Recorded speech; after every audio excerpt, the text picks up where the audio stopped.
Hey everybody, welcome to Game Off Podcast episode number 10. We made it to double digits. How great is that? I'm so psyched. Yeah, this week we got some interesting news. Dead Island 2 has now been migrated to its third developer, so it's going to lead into our discussion of whether THQ are monetary masterminds or too much money for their own good. We'll follow that up with a fireside chat where me and Andy ask each other questions. No thanks to our producer this week, Demetrius. And then we have a showcase of the week. We got what do you got for us this week, Andy? I'm going to be talking about that phenomenal new series entry in the series of really well-written, scripted, linear story-based games, Wolfenstein, that Wolfenstein Youngblood game that came out. Wolfenstein Youngblood. All right. Yeah. And I got Rage 2, so you might say we have a bit of a Bethesda off this week. All right, so straight into our news. Yeah, let's go right into the news. Yeah, so the quote-unquote news came out today that Dead Island 2, a game that's been in development since 2014, I think, or at least when it was first announced, it was announced today that they had switched developers, switched to their third development team. None of these are in... Oh, no, the latest is an in-house team. Previously, it was under development by Jaeger, who was famous for Spec Ops: The Line, a popular shooter narrative game. It was in the Xbox 360, PS3 era. Yeah, back in, I think, 2012. Yeah. And then at some point they shifted development over to Sumo Digital, who recently released Crackdown 3 from Microsoft and Sonic Team Racing. Apparently they just couldn't handle the development of Dead Island 2 for whatever reason. They were Sumo was the one that used to be Infogrames, right? Or had a bunch of the guys from Infogrames? Or Infograms, however that's pronounced. Yeah, that might be the case. I don't think it's a very storied studio, so I would have to assume... What are you talking about? Didn't they make a Split Second? Did they? I think so. You remember that was a great game. Well, then that's a good game. It explains why they would get involved in Sonic Team Racing then a bit more. Because when I saw that in their collection, I was like, how did they get hired by fucking Sega to make a karting game? Like, looking at their repertoire. So, I'm a little confused because I would have put Dead Island 2 as one of those games that just isn't going to exist.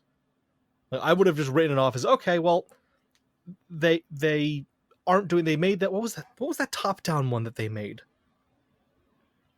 Oh, the one that came out... that was bundled with there was like an arcade shooter or something that came out. Yeah, it came out with like the remasters of Riptide and the original. Was it Escape Dead Island or something like that? Yeah, something like that. There was one like 2D, right? Yeah, there was a 2D one. I would have thought that this had just died. That once Techland moved on, this was just a dead IP, which is fine. I was fine with it being done. Yeah, I mean, looking back, the game doesn't really hold much water. And I had read some commentary today that even went as far as saying that it was a terrible game and that most people were tricked by like amazing trailers for the game. And that sold well. That wasn't actually very good. I don't know what you call that when you release a trailer that is so different from the final product, because like having that, you remember that trailer that came out, right? Lying? Yeah. Well, it's hard with a cinematic trailer because like it wasn't meant to be representative of gameplay, but it definitely wasn't to go from that beautiful cinematic trailer with that music playing backwards to a game that opens with that song "Who Do You Voodoo Bitch," and then goes into like nonsense zombie killing. It was just, I remember playing that. I remember getting that game when it came out, very excited for it, and playing through it for an hour and thinking, I don't know, did I buy the wrong game? Yeah, it's a bad trend that's been going on for a while, clearly, because that game came out when, 2009, 2010? That's right about there. And actually, a funny story about Dead Island. That was back when I had a gaming laptop. It was a good laptop. It played games very well. It had, I don't remember what the specs of it were, but it was able to handle like Skyrim on full and on Skyrim on Ultra and all that stuff. So it was a good gaming laptop. Dios. But for some reason, Dead Island, it couldn't do any of the effects. So I couldn't see any of the acid or fire or electrical effects on screen. It just wouldn't render them. Oh. And so when I played co-op, I'd need whoever I was playing with to tell me when I was standing in fire. What's doing damage to me right now? That was like, I was looking at, why am I taking damage? Andy, you're standing in fire again. Oh, shit. Okay. How can you tell? Shows up as fire. Yeah. On my screen. Yeah, I would look, oh yeah, there's me standing in a big pile of fire there. I don't know. It's like, I get Dead Island, and I think Dead Island, launched us very nicely to, what was the name of that? Dying Light? Was that the name of the parkour one? Yeah. Like, that was a nice, okay, we did Dead Island. We learned a lot about like melee zombie combat with craftable weapons that break. We made Dying Light, which is a better game on just about every way. Why would we go back to the original refined first-person zombie game? Yeah. Why go back to Dead Island and keep trying to make Dead Island 2? It's not... Well, that says a lot about like THQ and just their whole business model. So it seems to have been very much dead after like Jaeger sort of putzed up the development. But THQ Nordic, who now has quite the list of games that they just are resurrecting. For exemplar, fucking Time Splitters, Destroy All Humans, SpongeBob, Bikini Bottom, Sphinx. I don't know what the hell. Red Faction, the Time Splitters one. The Red Faction's never happening either. That's a lie. Well, they keep re-releasing it. They've very clearly stolen the remaster throne from Capcom. Yeah. Yeah.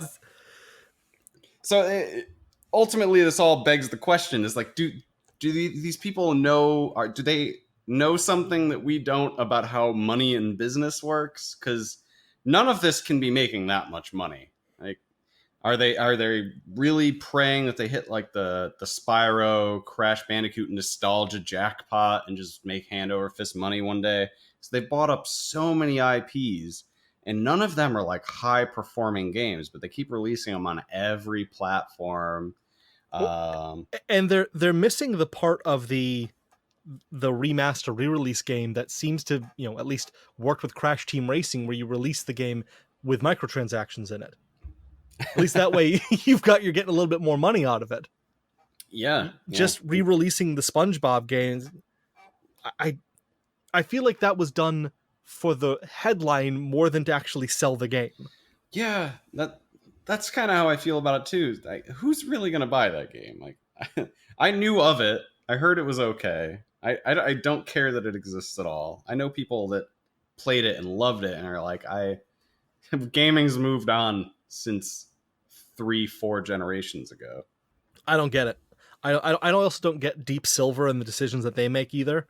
They have like the most... It's the biggest roller coaster of quality in their games that they release. Yeah. Well, I mean, the good news is that Deep Silver Dam Buster is the studio that took over Dead Island 2's development. Yeah, and I think, didn't they just leak, or someone made an announcement for that they're officially like most of the way through developing the story for Saints Row 5 or something along those lines? Oh, at Volition? Yeah, but that's also a Deep Silver property, isn't Saints Row? Yeah, Deep Silver publishes it, but they're all owned. It's all owned by THQ ultimately. Yeah. But yeah, they said they were deep in development in the next Saints Row game, which they probably had to say after the complete unmitigated disaster that was Angels of Mayhem. So they probably needed to keep, investors and whoever confident in the fact that they're going to bounce back from that. Which is understandable. The Time Splitters one that you mentioned also confuses me a lot, because maybe they're looking at the recent success of classic FPSs and they're thinking they're going to be able to resurrect that with Time Splitters. Yeah. And cash in on that. they're taking an interesting approach to it. I forget the guy's name, but the original head of the series they brought on to consult on the next game in that series. Oh, really? Yeah. Okay, I didn't know that. So I don't know if that always works for every game because it sort of suggests they're stuck in the past, whereas other teams like id have completely moved forward and ignored the past almost entirely, except for like certain aspects of the game, like with Doom, like move real fast. Like that's basically all they kept, and the guns. And everything else is like completely revitalized. Like they didn't stick to the script at all. I'm guessing that with something like that, especially with something like Time Splitters, which, I think to try and describe what made a Time Splitters game what it was is a bit more nebulous than Doom or Wolfenstein. Yeah. So, like, saying, like, oh, we've got the original director back to consult, don't worry about it. Kind of in the same way that they had John Carmack on the new Doom. Yeah, just right. like, hey, we don't worry, we've got him here. He's gonna right the ship in the off chance that we accidentally make it a roguelike or something.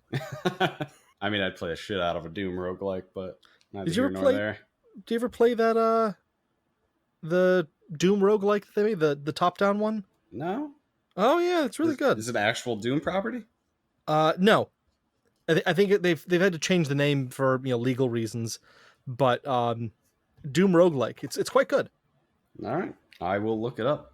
Yeah, I check it out. It's a fun little top down, and that's my game of the week actually. So, oh, great! Surprised. Just get that out of the way now. It's still a Bethesda off, so no argument here. Yeah, it really just begs the question of whether THQ Nordic understands what a sunk cost fallacy is, or they're so good with their money that this doesn't actually affect their bottom line. Like their development's so cheap on this game and has been that they're just like, oh yeah, we'll get it out eventually. Who cares? Yeah, that makes me feel like they're going to just knock something out, which, I mean, might make it indistinguishable in level of quality from Dead Island 1. I don't know, but it's... Yeah. I don't have the feeling that it's going to be an amazing game if it's now on its third developer, and it's been in... I would have assumed it was in development hell, because it's been so long, and I think most people have forgotten about that series. Yeah, I mean, it really is in development hell. It sounds like the transition was recent, so if they do get a game out in the next year and a half, it's going to be rushed, and it's probably not going to be very good. But, I mean, at the end of the day, does THQ care? No, if they've played their cards right, it's probably still going to make their money back, and that's probably all they can hope for at this point. Yeah, I think that's fair. Yeah. Now, I guess we got our fireside chat. Yeah, we got our fireside chat. So hey Andy. Hey, how you doing? How's it going? It's never been better. Brent? Yeah, it's going pretty good here. How about you? I don't like being whispered to. No, that's fair. Yeah. That's fair. It's a very gets me a little. It's a very unsettling thing for someone to tell at you. To tell at you to do to you. Tell you. Man, I can't. Who gave us a platform to speak? I can't words today. I'm sorry. I apologize. It's fine. You're fired. I'm bringing Demetrius in next week. Demetrius, who did not provide us with topics for our fireside chat. Yeah, she's fired too. It's okay. I've used a random noun generator, and it's given me a noun that I'm going to ask you what your thoughts are on. You ready? Yep. Give it to me. I don't know why I had to set that up that way. What are your thoughts on? What are your thoughts on Antarctica? On Antarctica. Now remember that no one technically lives there, so we can't be accused of being racist against Antarctica. I mean, you can be racist against penguins, although they're both black and white. So, well, at least emperor penguins. They're biracial. All right, I hate this topic already. Antarctica. Well, what's left? Okay, I can't get political. You know what? I can pull up another. Let me pull up another one. Try again. Let's try again. It's a dangerous topic. I'm gonna reintroduce this concept here in a second because that went off the deep end very quickly. Oh, good. Church. That'll be good. Let me tell you how I feel about the church, Andy. No, don't put this one away. No, please put this one away. Please make it stop. I wish I could. I'm clicking through them, and none of these are helpful. All right, Patriots. Andy, Patriots can't do Patriots. Yeah, that's worse than religious. Andy, I'm giving you my question. How about that? Okay. Andy, how do you feel about the fact that dogs cannot wipe their own asses? Does licking count as wiping? Do they always lick? Like when you wipe your ass, that implies that you've taken a dump and then you've cleaned your ass up. Yep. Yeah, no, I'm following you so far. If that I were follows my understanding. If I were to 6 hours later start licking my asshole and say, "Oh, I just forgot to clean after I went shit," that'd be pretty unsettling, especially if it was in the middle of a meeting during the workday or something like that. I would be first shocked at how bendy you were, how flexible you were. That's how you refer to humans who can bend. Flexible, not bendy. Bendy. Yeah, you're not Gumby. Yes, like an alloy. You know, I can't say, because I've not been around a lot of dogs. I've never owned a dog, and I've not been around a lot of dogs after they've made. So I don't really know. Like, from my limited experience, actually, I don't really have a lot of knowledge here, because even in the times I've been with people who have had dogs and we've gone out for a walk and the dog has made and needed to be cleaned up, I didn't really go down and inspect its asshole and say, okay, let's see what we've got here. What's the integrity of this surface now? What's going to happen to my carpet when this thing sits down? When we right home? And obviously that's a risk, and maybe experienced dog owners would take the time to get in there and really take a gander at their dog's asshole and see what the state of it is. Maybe give a preliminary lick just to get the show on the road. Oh, God. I keep happening? I hate this. Why would you make me think about this? I don't know. It's something that's stuck with me. So one time when I was like petting a cat, it was just sitting on me and I was petting it and it got up and I noticed there was just like a poop stain on my shirt. And I was like, oh, do all animals have this problem where they just sit on things and they leave little poop circles? It scarred me. I literally think about it weekly. I don't doubt that. That seems like the kind of thing that you would fixate on. And it would, anytime you were with someone with a dog, you would be in your mind thinking like, how do I bring this up? How do I segue the conversation naturally into, do you ever have to wipe your dog's asshole? How do I do that without seeming weird or seeming like I really need to know? You know, I've been called a bad conversationalist, and I've never brought that up once. This here is good conversation. I feel like this is bringing up topics that, you know what? Here's your $1 million idea, and I hand this out to anyone who wants to take this on. If you could find some kind of, or build some kind of doggy bidet that you could have your dog stand on, that would kind of clean its undercarriage before going inside, there's probably money in that. Yeah, just latches onto their rear legs, and when they pop a squat, just goes up and hoses them. You know, I think we just created $1 million industry here, Andy. We're saving lives. We're helping people out. We're making the world a better place. Somebody's got to. Yeah. So someone take that idea, build a device that will automatically shoot water at your dog's asshole, and just make sure you contact us so we can put our names and face and blurb on the front of it. Every week, I'm so grateful I mark this podcast as explicit. I got a question for you. Let's have it. Because I'm just going to segue away from this. I'm going to try to get back to our Patriots again. Our PG roots. No, what are your feelings on ketchup and/or catsup? Ooh, well, I don't care what you call it. I really don't. People get moody about catsup versus ketchup. Don't give a flying fuck. I was just trying to be inclusive with the introduction. Yeah, fuck the catsup people. How about that? Excluded. No, I'm kidding. Come back into the fold. We need you, viewer. The thing about ketchup is people always argue. So I hate ketchup. I'm going to put this plainly as possible. I hate ketchup.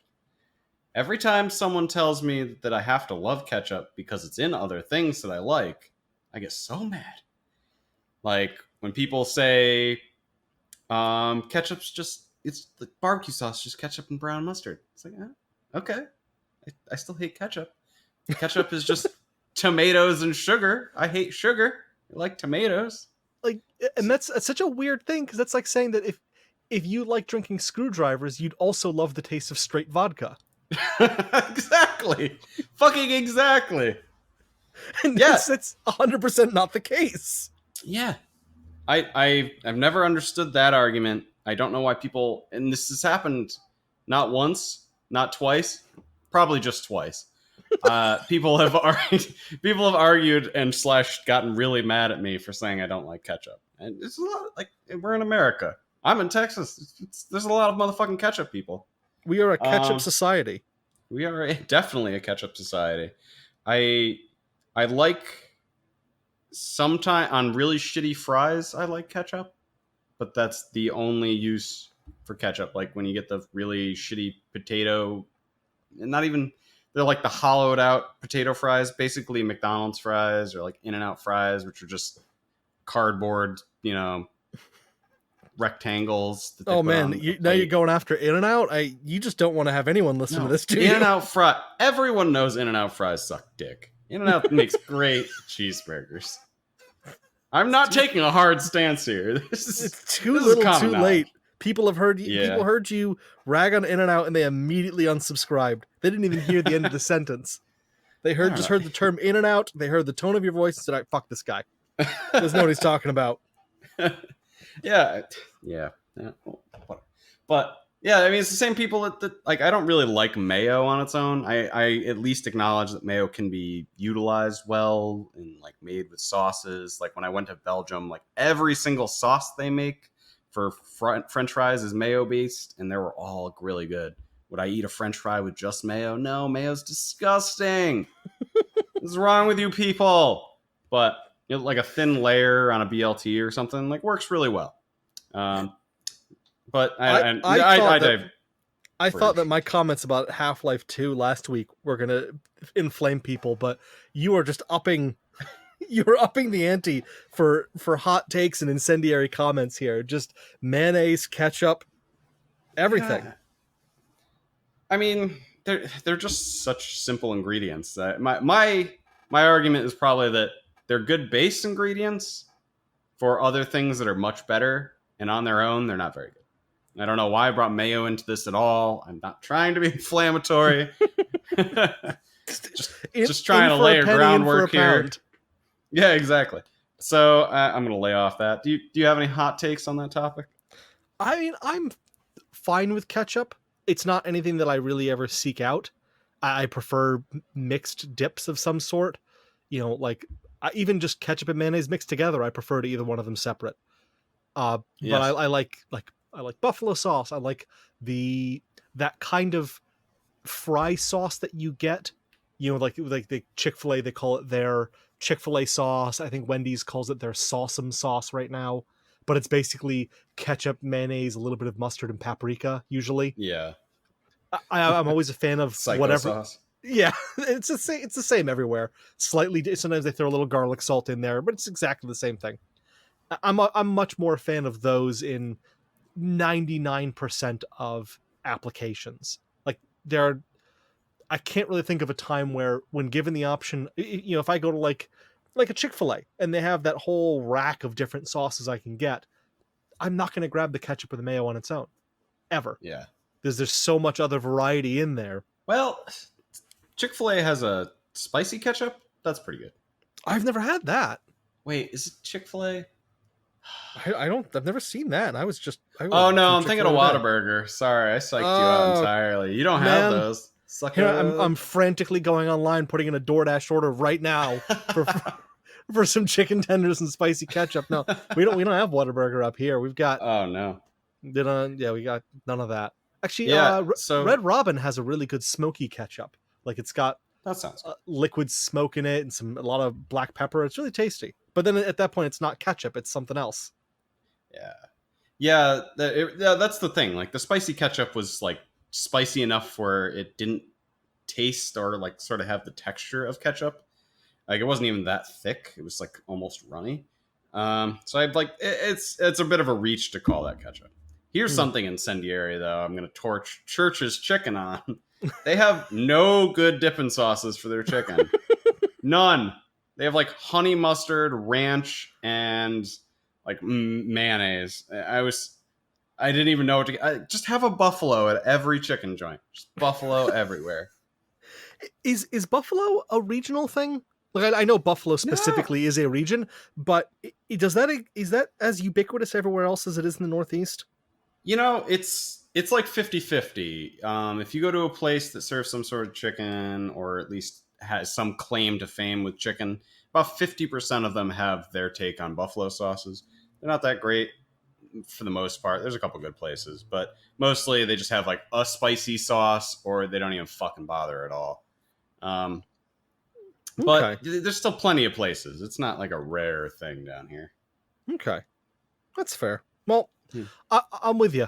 I'm not as anti ketchup or mayonnaise as you are. I can handle them just fine, but I would almost always mix them with something else. Yeah. Even mayo, I've like grown to like I said, like a thin layer on a sandwich. But ketchup, no purpose. Moving on from these incendiary comments entirely, we're gonna move directly into our showcase. Yes. All right. Andy. Yes. Wolfenstein Youngblood. I'd rather not. Oh. I'll pass if that's okay with you. Well, I don't want to talk about Rage 2 either. I didn't really have a lot of fun with it. I thought I was having fun until the game kept breaking every 10 fucking seconds on me. Oh, wow. I thought I was having fun until the game made bad decisions every 10 seconds on me. Well, it's good to see that Bethesda has adopted a unified design philosophy of not fun games that remind you how not fun they are every couple of seconds.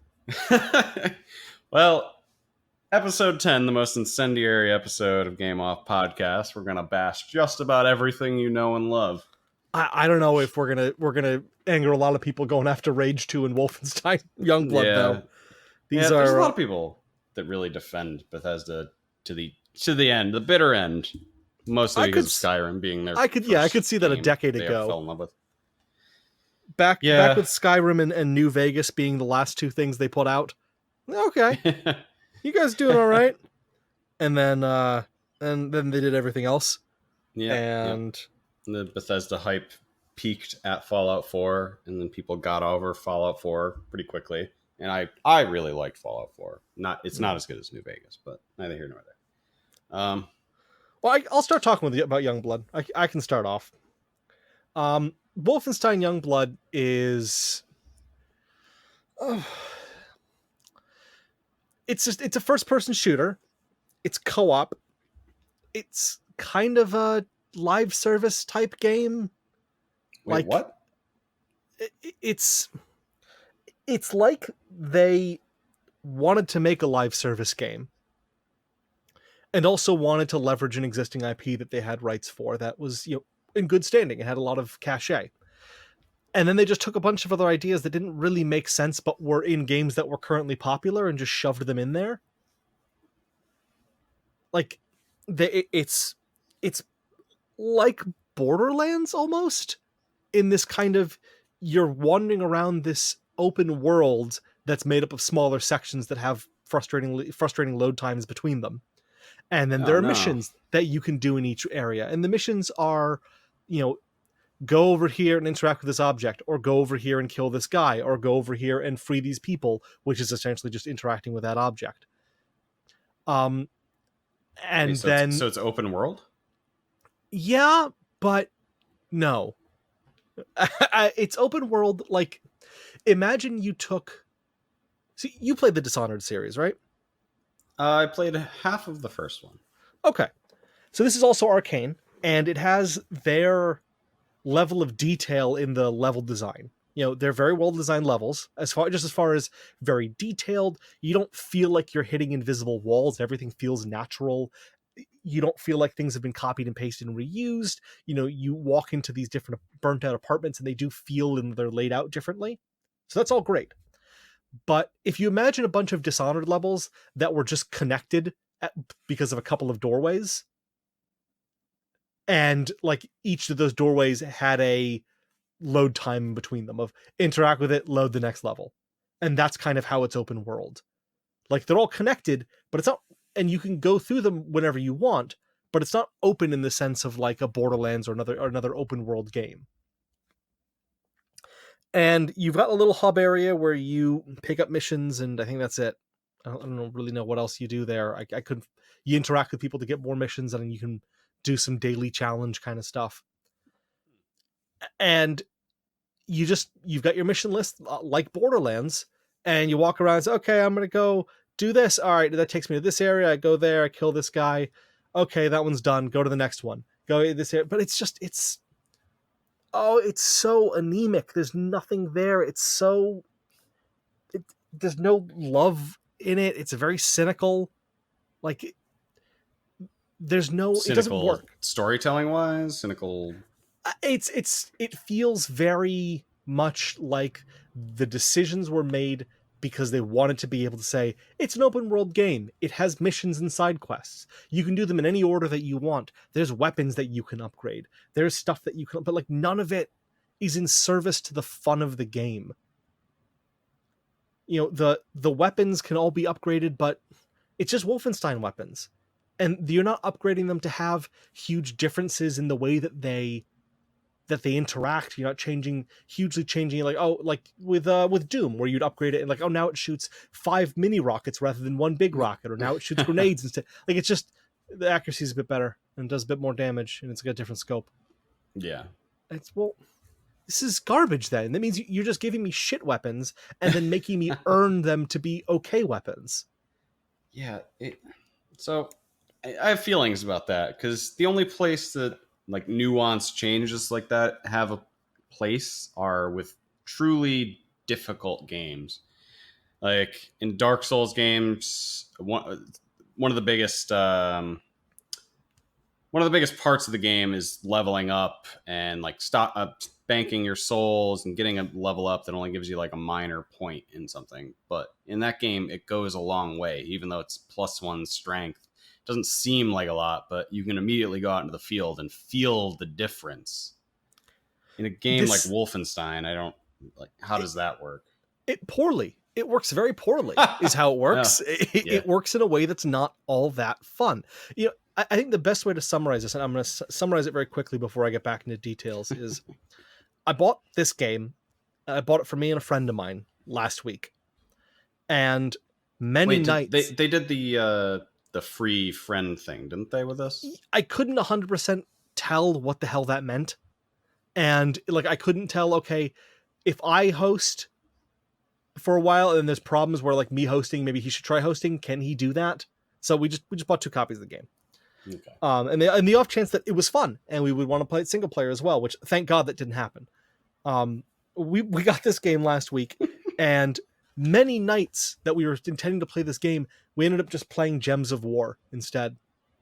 Gems of War being that free spiritual successor to Puzzle Quest on mobile. We're not talking about Gems of War again on the podcast, Andy. No, we're not. Move on. Move on. But, like, I found myself just more engaged by that than this new Wolfenstein that was released.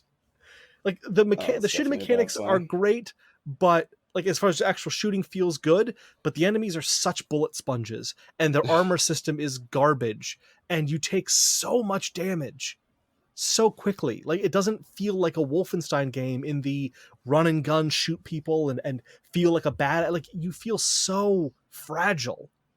It's like they're playing Wolfenstein, you're playing Rainbow Six. You just go down so quickly, and there are boss enemies that you fight and they just kill you in one hit. And this isn't fun.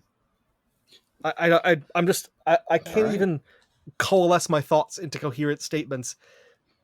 Yeah. there's the bones of a good game in there, and then they just broke them all. So Well, if you guys don't want to hear both me and Andy shouting about two shitty first person shooters this week, should probably skip ahead to next week's episode. Yeah. Next week we'll be talking about two really good games. We'll be talking about Fire Emblem, and I don't think you actually decided on a game, did you? Yeah, and I'm just gonna go with Iron Fury. I think that's the safest way to go. Yeah. Tune in for that. But anyway, I don't have many good things to say about Rage 2 either. In fact, I think my notes are just a long list of bugs. I was every time I thought I was having fun, the game would just break on me. The game broke. I had a game-breaking bug before I had even gotten out of the tutorial. Wow. I should actually stage the game so people know what I'm talking about. Yeah. But I'm so angry that I just want to start reaming it immediately. And this is a game I was actually kind of excited for because it's developed by the same team that did the Mad Max game, and it sort of had a lot of similarities to that. Yeah, Avalanche Studios. And so they outsourced the development. It was developed in-house previously at id, right? Was it? Yeah, I think that was their pre-Doom game. Yeah. They sort of putzed up the development on that, and it took a long time. And Rage came out, and nobody really gave a shit about it. It was supposed to be. What are you talking about? It had John Goodman in it. Nobody gave a shit about it, and it came out, and it received really mediocre reviews. And it was in development for 8-9 years. Like it was cancer. And it came out, and they put it past them, behind them, and they started developing really, really good games after that. So at some point, some executive at Bethesda was like, we created this new IP and we're going to die with it. So they outsourced the development to Avalanche. Avalanche, who does Just Cause and the Mad Max game that I'd mentioned before, and they do some consulting / other work for other teams. I was a big fan of the Mad Max games. Basically, just like Mad Max, it's an open world. Rage 2 is an open world game, heavily built around vehicular combat. Rage 2 actually uses the same engine, the Apex engine, as Mad Max. So they basically just offloaded Rage 2 entirely on Avalanche. We're like, fuck what we did. Do your best. You guys figure it out. You guys figure this shit out. Like, we're hoping and praying for you. And honestly, if the game had maybe 10 more months of polish and adding content to the game, it could have been a really good game. Because sometimes the game shines. It's a first-person shooter, so sometimes you're in combat and you have these mystical abilities in this post-apocalyptic world, and you're just blasting people away. And then other times your HUD breaks and you don't know how much health you have, and you're getting shot in the face, and then you try to use your health packs and you can't do it. And the audio is still playing from your car that you exited 5 minutes ago, and you can't get that to go away.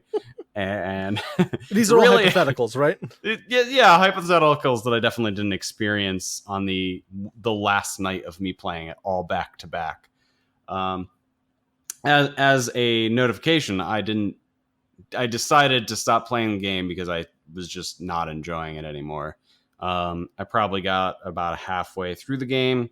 The game wasn't changing dramatically enough for me to say, hey, I can't wait to see what's going to happen next, despite all of these game-breaking bugs. I don't know, something about Mad Max really kept me in that world. Maybe because it wasn't completely broken. It was just sort of there was a blandness to it that you can get over. There wasn't a lot in the world, but there was a lot of cool characters. And in the Mad Max world, it kind of made sense for there not to be a lot in the world. It was, it was desolate, and it wasn't like it had only become desolate 10 minutes ago. Yeah, that world is literally called the Wasteland. So it definitely makes sense, and you'd have to drive a couple minutes to get to things. And, it really felt immersive in its own ways, even if the combat wasn't that good, and some of the storytelling was a bit fucking corny. This game, storytelling's terrible. Truly terrible. Is there a story, like a real actual story and plot that's going on, or is it kind of just one of those like Doom where it's enough to keep you moving?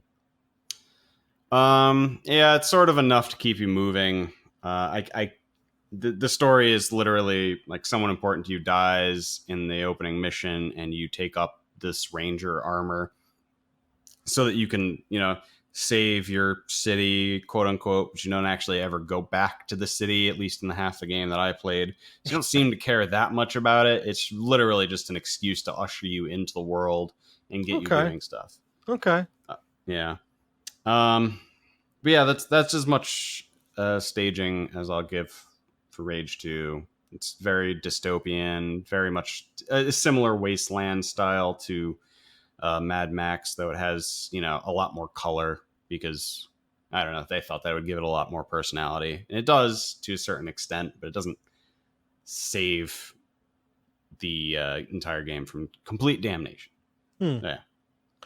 Actually, I realized I didn't explain the plot of Wolfenstein at all. Yeah, that's a good idea. Go for it.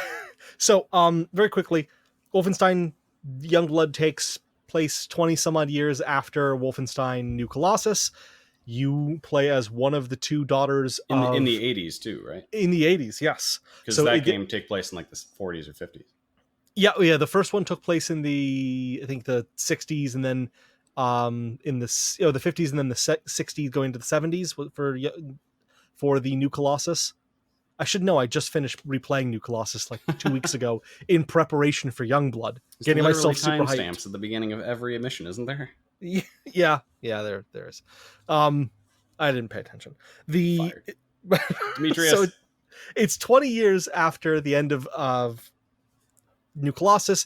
You play as one of the two daughters of BJ Blazkowicz, either Jess or Soph, who are going to find BJ because he's gone missing.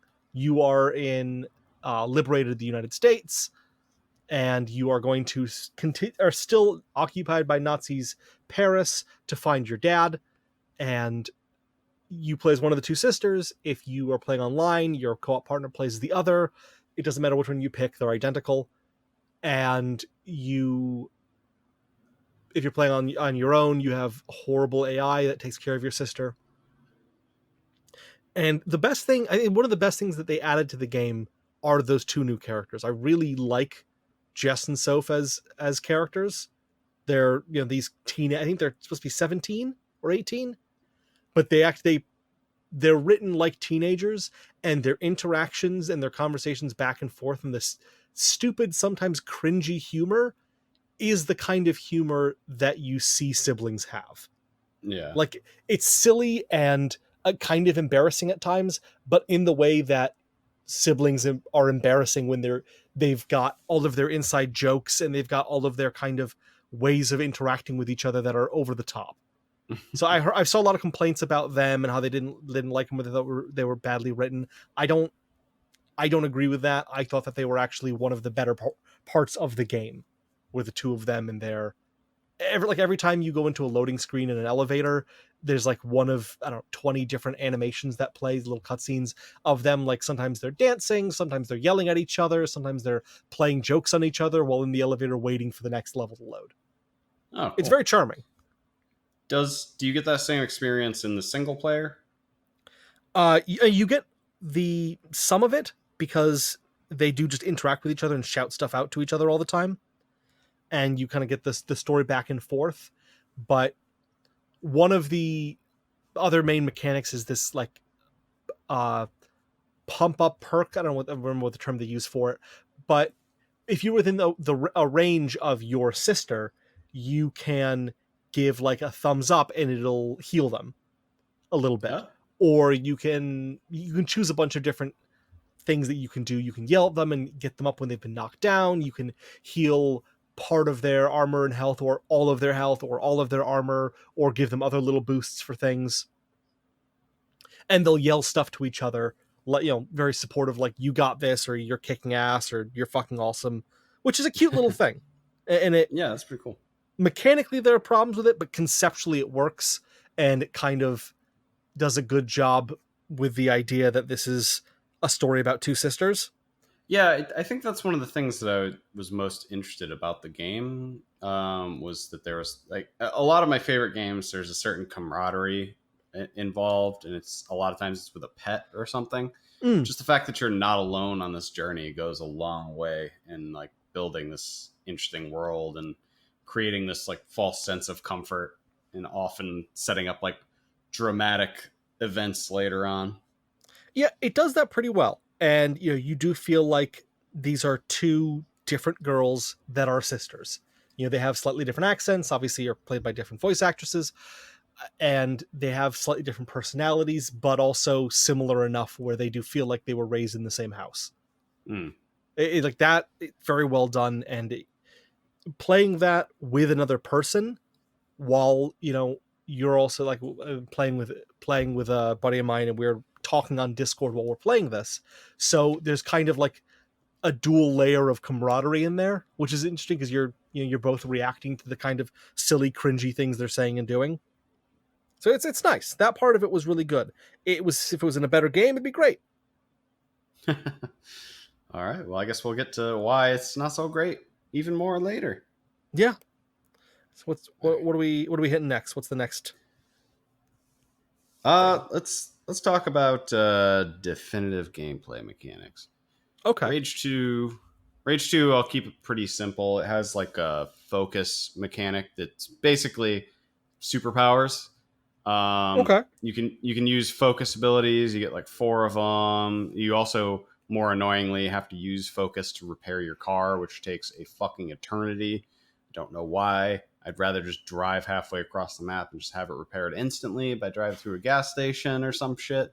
You also have to like mine. I'll leave it at that. You have to mine things so that you can upgrade. It's like nanotrites, I believe they're called.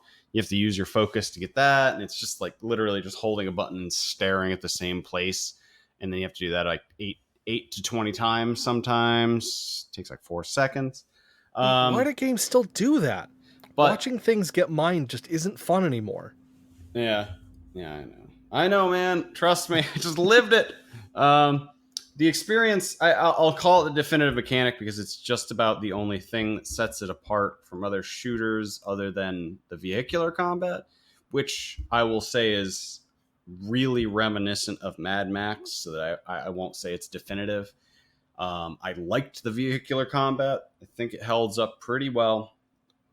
Even in this day and age where there's a lot of games that do it now, where when Mad Max came out in, I think, 2014, there was not many games doing it, and even then, nobody really cared that Mad Max was doing it, but I liked it a lot. And Mad Max is great, and a lot of games that were doing vehicular combat were doing it really lazily, like Borderlands.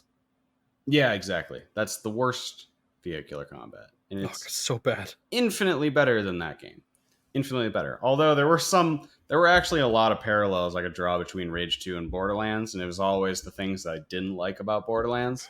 like the fucking humorous arena where everyone's taking murder lightly and stuff. Like it just never feels like never goes over really well. It's like, you just killed 1,000 of my best henchmen.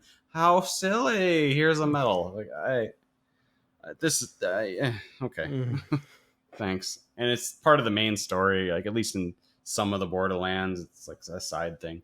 But anyway, yeah. So with focus, you can get certain abilities. The game's heavily upgradable to the point where it's a lot more interesting upgrades than what you were describing in Wolfenstein. They do a lot of things like you get double jumps and glides and stuff for when you upgrade. Your jump pack stuff. What else? You basically have like what do they call it? In Mass Effect? It's called supernova or a singularity, where it sort of warps people around. It's almost the exact same ability. They have that, and that ability you can throw it further, because when you first get it, it's literally just like drop it in front of you, which isn't super handy. But towards the end, you can just lob this thing. So I will say that the focus abilities hold up in the game. If I ever got really into the game, while I was starting to get further into the game, I realized I was just using it less. Playing on there's only like 4 difficulties. I was playing just above normal, but not the hardest because they just added like some insane difficulty. So Are whatever people the still hardest playing was, the game that are going to get this new difficulty? I think they added 2 new difficulties and like a single life mode. And yeah, literally just days ago, like after I stopped Really? playing it. Yeah. And they do like weekly events too. So there's some service aspects to the game, but neither here nor there. But yeah, on the harder difficulties, if you're running around trying to use your abilities, like dashing in and doing a warp blast and then throwing a singularity down. So I'm going to keep calling it singularity because it's literally just the Mass Effect ability. So it's not even that unique, I guess. But it just felt completely arbitrary when you got to the more difficult stuff. Like later in the game, you start facing harder enemies, more challenging things. And at that point, it turns into a cover shooter. So I need to sit back and use my focus. Focus also draws in health for you. So it's like I got to kill a few guys, draw in some health, wait until I recover a bit, and then pop back out. So That's not the running, gunning, looter shooter that they advertised. it's not, and maybe I fault myself for playing on the harder difficulties, but I like playing games on harder difficulties when they're tuned correctly. So like I played Doom on a hard difficulty. That game holds up real well. Like That's a blast to play on hard difficulty. Yeah, it's still the exact same gameplay. You just got to be a little bit better and do a little bit more damage. This game seems to basically on normal. I imagine that you're just a god and you could run doing whatever the fuck you want because that's the only way that this gameplay would be fun. But I mean, the shooting was tight, but the definitive mechanic was the focus, and it was impressive. It's just a matter of the game not being tuned correctly. And I will leave it at that. Okay, that's fair. I'd say the definitive mechanic of Wolfenstein Youngbloods is that kind of co-op helping each other up thing. It's the only thing I can think of that doesn't seem like it was completely lifted from another open world looter shooter game. And not that lifting things from other games is bad. You know, you can do it very well and you can make very good games based entirely around mechanics from other games. And developers of all stripes and sizes have done that. But this was just nothing new was really added other than this, lifting people up.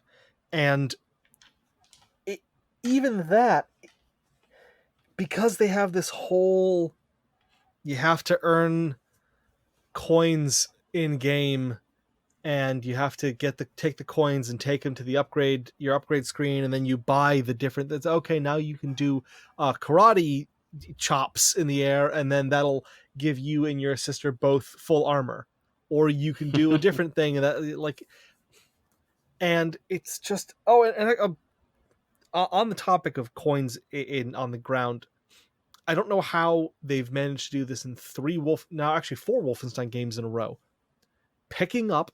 Having to manually pick up coins and ammo and armor off the ground is a horseshit mechanic. It's not fun. You just segued into the worst design decision from Rage 2. You have to do that in Rage 2 as well. Bethesda, what the fuck? If you're going to get Arcane to design you these gorgeous environments, why are you having me look at the fucking floor for 8 hours? Directly into boxes. I'm taking this 16-year-old girl and I'm rubbing her against every fucking rack of armor, trying to hit the magic spot that I can hit the E button to pick up 5. If there's no reason why I wouldn't want to pick up the armor, then just pick it up. I get it. At least in the old Wolfenstein games, in the New Order and New Colossus, whatever the fuck they were called, there was that mechanic of you could overcharge your health and it would slowly drain down. So, okay, so you're at 95 health. You don't want to automatically pick up the thing that gives you an additional 100 health right now. Yeah. Fine. So you're on a timer. I get that. But for armor and for ammo, and this game is so fucking stingy with ammo. It makes you constantly shift around to different weapons, which you have, and you have this great like, oh, you can combo whatever dual wielding that you want, but it doesn't save your combo of dual wielding. So if you switch off to anything else, you have to go, okay, all right, I was using an SMG in one hand and a pistol in the other. Okay, never mind. All right, I had to go to the shotgun. So back, set the pistol, then switch to dual wield, and set the. That's a problem with the core games too, to be fair. Yeah, and it is. But this game, my whole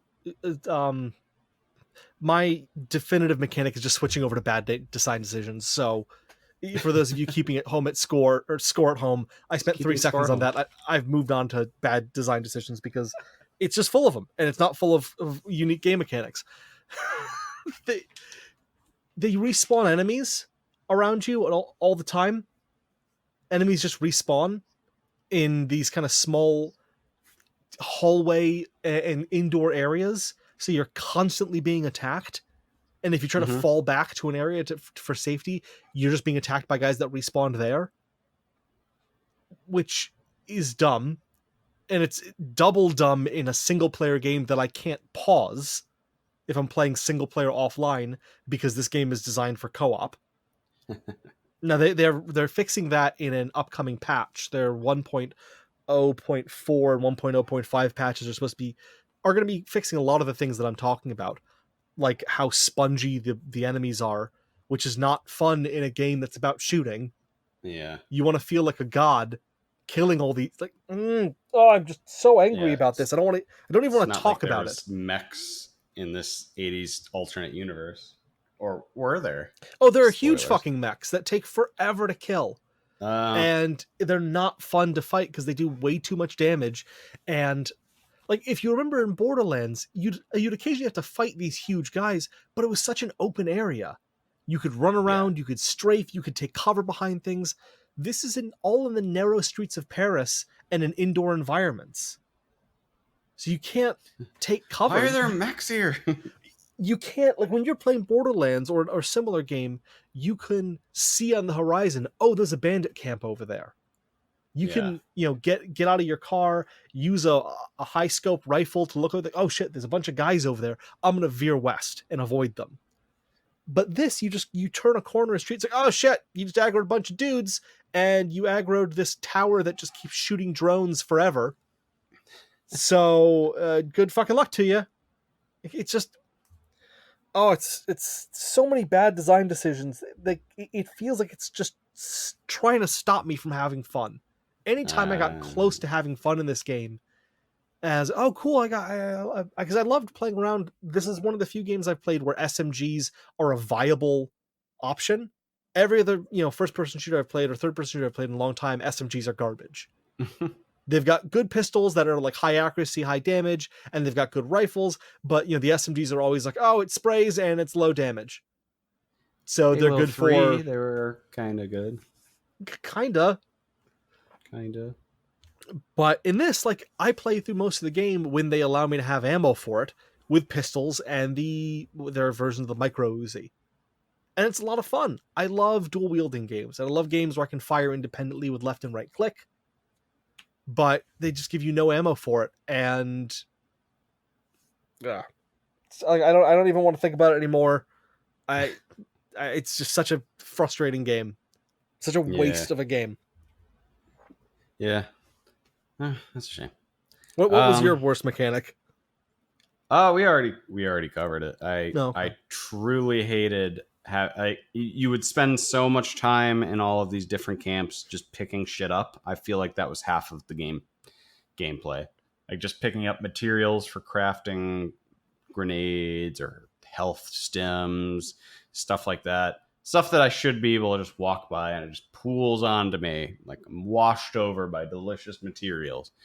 Suddenly it's this massive chore just to get enough crafting materials to make one stim pack. And that's a problem that's already been solved with Borderlands. Borderlands 1, you held down the pickup button and it sucked everything in within a radius. Yeah, exactly. Don't give me a second job. I work hard enough. Why do you not want me to play your games? Bethesda. Yeah. Why do you want me to like fight with your games? I mean, yeah. Even this game, I sort of struggled to say that there was a best moment. I wanted to say it was when I fought this beast in this giant tunnel, but even then, that was kind of like all you needed to do is move faster than it. I, I'll speak to the positives of the game because I want to be even keeled about this, but I will say I don't think there was any single moment where I just was like, wow, I can't wait to recommend this to my friends. Like I know somebody that this game is for, and I guess this will also eclipse the who's this game for. I don't think it's for anyone. I can't. I maybe Andy because he had a pre-existing interest in the game. I'm curious about his take on the game. Otherwise, I couldn't recommend this game to a single human being. The positives of the game are, as I've already described, the vehicle combat is good. Why did I have so much trouble saying those words? Vehicle combat. Your mind didn't want you to say them. It's trying to tell you something. I am from America, yes. It in a lot of ways it does feel like the Mad Max game. Like I really liked the things that it did like Mad Max. I did like the world, even though it was sparse and there wasn't much to do. What I didn't like is having the worst part about Mad Max is having these stupid fucking objectives in every location, like to loot all of the crates. That exact same mechanic is in fucking Rage 2. So you're spending way too much time in these locations because you're not finding this one crate that has loot in it, and it tells you you're missing this crate, you haven't finished this location yet. And I'm like, motherfucker, I'm not leaving here until I get this crate. And so I look around for 10 minutes, I can't find it, I Google it, I'm like, oh, it's in the behind the fucking staircase on the fucking 3rd floor or something stupid. I thought I was talking about positives, but here we go again. Thanks, Rage 2. The superpowers are really easy to use, at least on consoles, because there's only like 4 slots for them. So it's either, hold right bumper down and use any of the Y, X, A, B buttons, and bam, you're using a superpower. The characters are fairly interesting. That was one thing they did pretty well in the Mad Max games. You interact with some pretty cool, interesting people. Some of them turn on you. Some of them help you out a lot. Some of them are drunks, etc., etc., etc. Sure. There were some minor things to enjoy in the game, but there was nothing that was really inspired me. Like I kept going because I kept being like, this is Mad Max 2 for me. I'm so happy. And then the game kept being like, I'm glad you're happy. Here's a sack tap. And I'm like, oh no, that hurt. So I'll wrap up my entire Rage 2 spiel by saying that it's not the first person open world shooter that you were hoping for, because just like Rage 1, it didn't know what it wanted to do, and somehow it still released too soon. Somehow. I hate hearing that. I wanted it to be good. I wanted Rage 2 to be good. I was excited for it. I was excited to play it too. Even after the initial bad reviews came out, I was like, well, I like garbage though. So maybe I'll still like this. Yeah, me too, man. I'm definitely going to rank Anthem above this game. And I think since I've originally ranked Anthem, I've done nothing but fucking rail on that game. Yeah, you have. Anthem is a better game than Rage 2. Hot take. Well, there's so many worse mechanics in mine. I will wrap mine up by just saying that, like, my best moment that I can remember playing this game, single player on its own, was when I was watching the series finale of Jane the Virgin while playing the game. So obviously no spoilers if you haven't seen it already, but it's a great send-off for that show. They deserved... I would have loved to see it go on for more years, but it was great. And, it ended in the only way it could, and you got resolution and a couple of really good cameos that I wasn't expecting. So it was, Did she finally nice. Find love? She did. And it's very sweet. It's very sweet, very heartwarming. There's a couple of surprises in there that I didn't see coming that were like, they didn't change the plot all that much, but it it was like, oh, that's cute how they tied that up, or how they tied that back into the story. It's really good. So Do the castle finale next. Oh man, More shows people care about. That castle finale may be one of the few things that I was more disappointed by than Wolfenstein Youngblood. Segue. Because if you remember, castle finale was the one where they just... I don't remember. You don't remember? No, you don't remember. Of course, like, they clearly filmed the final episode and then got canceled because they had this cliffhanger of both of them getting shot. And then it just goes to a title card of 7 years later, and it's them in their apartment with kids, smiling, having breakfast, and then end of show. What the fuck? That's amazing. Spoiler alerts. Yeah, sorry. Spoilers for the series finale of Castle. If you're the 4 people who care about that who haven't seen it yet. All right. Yeah, so I would recommend Jane the Virgin to anyone who really enjoys kind of fourth wall breaking, kind of semi-surreal, fantastical reality comedy dramas. I would recommend Wolfenstein Youngblood to people with too much money and not enough sense. People who are really want to kill new Nazis in the least fun way possible. Or people who are looking to make a video about how SJWs are ruining games by putting women in everything. There's a lot of footage you could get because the 2 main characters are female. So if that's what you're looking for, just to fill out a video about that, you could use footage from this game. Yeah. Those are my recommendations. Great. And feel free, our target audience. If you want to talk about the Jane the Virgin finale, please tweet at me directly at Solitalker on Twitter, and we can get into it. Well, I mean, we came in under an hour 15 for the first time in a billion years. So, I mean, we could burn a good 45 minutes talking about Jane the Virgin. Are you caught up? No, of course not. Okay, well, let me start. When did you stop watching? All right. I've been Arcadia, Brent Langevin, ARKEYDIA. Are we putting these on? Are we ranking these? Yeah. Oh, you already said that. You're putting it. Are you like putting it directly above Anthem? Is that your definitive? I wasn't sure. No, I just really didn't want to talk about Jane the Virgin. Okay, that's fair. Yeah. Let's do what this show is actually about. As I was rushing to bury my head in the sand.